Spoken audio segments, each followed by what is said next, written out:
Турциянын мыйзамдарында бар, эгерде сиз ошол эркинде телефонный же крипто кылмыштуулуктун жертвасы болуп калсаңыз, сиз анда ошол ички иштер министрлигине кайрылып, ошол жерден жардам алсаңыз болот. Эми гражданин Россия болсо, бирок ал жерде иностранный граждандардын мындай көйгөйлөрүн көп карай беришпейт да. Ошондуктан кыргыздар эгерде ошол эркинде жертва курмандык болуп калса, өзүнүн проблемасын өзү гана чечкенге, ошол өзүнүн проблемасы менен жалгыз калып калып атат да Россия Федерациясындачы.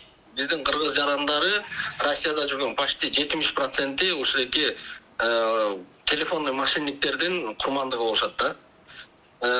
Көпчүлүгү жанагы онлайн биздин ID карталарды сатып алган кишилер ар кайсы банковский банктардан ошо кишилердин атына жазалма карталарды ачып, кийин криптовалюта менен иштеп, ошол эки менен кыргыз жарандарынын банковский услугага болгон, банктык кызматтарга болгон катышуусуна өмүр бою тыюу салынып калып атат да алардыкычы.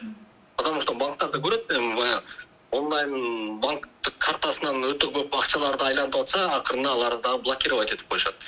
Кыргыз жарандары жанагы өзлөрүнүн паспорттарын берип, паспортный данныйларына өтө көп суммада кредит алып карыз болуп калгандары мындан көп.